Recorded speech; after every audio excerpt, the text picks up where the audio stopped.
Bismillahirrahmanirrahim. Assalamualaikum warahmatullahi wabarakatuh. Rabbi shrah li sadri wa yassir li amri wahlul 'uqdatam min lisani yafqahu qawli. Assalamualaikum kepada semua murid-murid tahun 4. Pada pagi ini kita akan meneruskan kelas PDPR kita seperti biasa. Baiklah kepada semua murid-murid, cikgu ingin awak semua fokus kepada muka surat buku teks 136, 137, 138, 139 dan 140.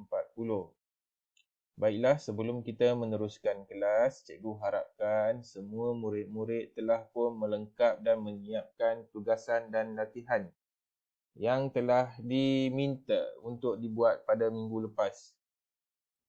Okey, jika sudah siap, cikgu harapkan kamu semua boleh menghantar buku latihan tersebut di pondok pengawal sekolah. Baiklah, kepada semua murid-murid, sila buka buku pada muka surat 136. Pada aktiviti 136, tepung kulit pisang. Zara membaca surat khabar tentang penghasilan tepung daripada kulit pisang. Nombor pertama, nombor 1, kulit pisang dibersihkan dari membuang kotoran. Nombor 2, kulit pisang diasingkan daripada isinya. Nombor 3, kulit pisang dimasukkan ke dalam air panas dan garam. Yang keempat, kulit pisang dikeringkan di dalam mesin pengering. Yang kelima, kulit pisang dikisar ke dalam mesin pengisar. Yang keenam, akhirnya kulit pisang yang telah dikisar menjadi tepung. Okey, baiklah. Untuk aktiviti 136, macam mana cara untuk menulis aktiviti ini di dalam buku? Okey, baiklah. Buku yang kamu perlu tulis adalah buku tata bahasa. Buku tata bahasa.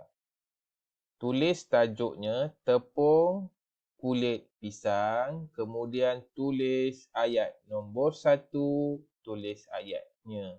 Nombor 2, tulis ayatnya. Nombor 3, tulis ayatnya.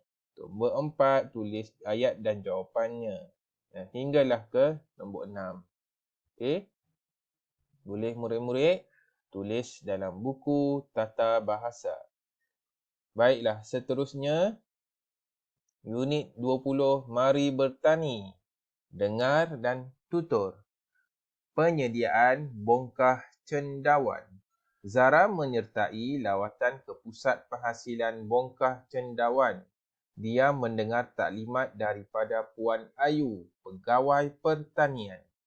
Jadi, Zara dan kawan-kawannya pergi buat satu lawatan ke pusat pertanian yang mengusahakan pertanian cendawan.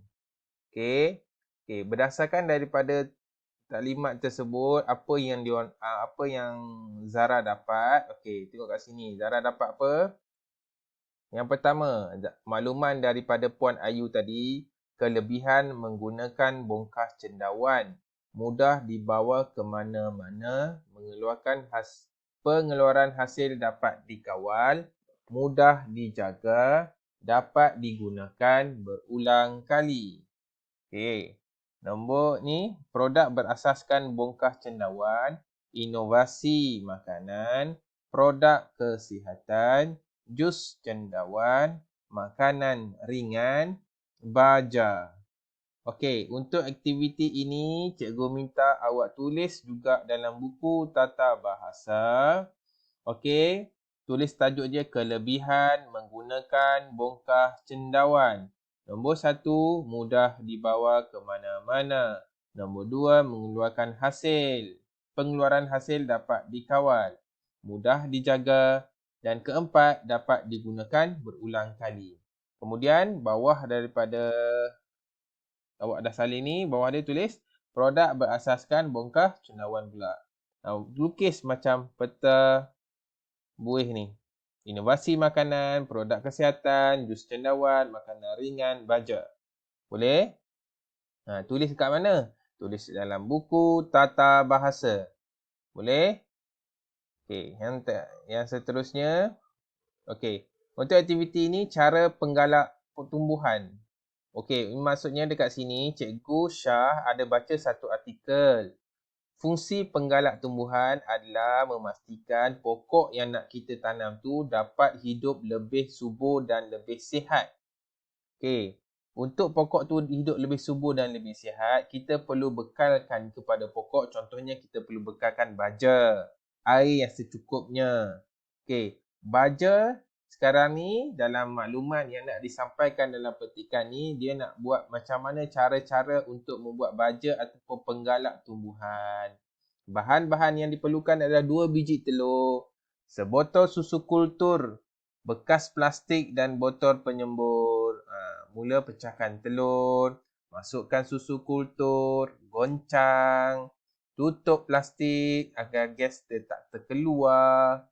Selepas 3 hari, periksa dan tambah air. Dan seterusnya, akhir sekali sembur pada daun, buah dan sayur-sayuran pada waktu pagi dan petang. Perlu digunakan selama 1 hingga 3 kali seminggu. Yang ini tak perlu tulis. Untuk makluman awak saja. Tadi apa cikgu cakap penggalak tumbuhan ni? Penggalak tumbuhan fungsinya sebagai baja. Dia untuk memastikan pokok ini hidup lebih subur, sihat. Okay? Tak mudah diserang penyakit dan buah dia dapat hasilan buah tu lebih sihat, lebih besar dan lebih berat. Bahan-bahan yang digunakan hanya 4 bahan saja. 1, 2, 3, 4. Berapa kalikah perlu kita sembur? 1 hingga 3 kali seminggu. Bila waktu yang sesuai? Pagi dan petang. Boleh? Okey. Ni tak perlu tulis. Muka surat 138. Yang ni muka surat 138, 139 tak perlu ditulis. Okay, baiklah, akhir sekali aktiviti menulis buah kuning telur. Jiran Zara, Encik Rahim, baru pulang dari Sabah. Beliau menghadiahkan beberapa biji buah kuning telur sebagai oleh-oleh dari sana. Oleh-oleh itu apa? Buah tangan dari sana. Oleh sebab teruja, Zara terus mendapatkan makluman tentang buah itu daripada internet. Buah kuning telur.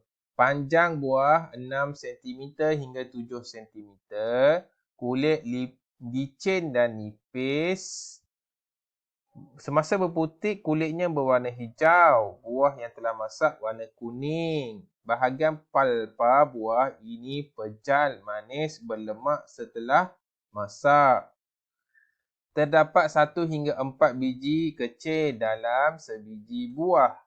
Buah mengandungi nutrien seperti karotena, vitamin A dan vitamin C, niasin, tiamin, karbohidrat, kalsium dan fosforus.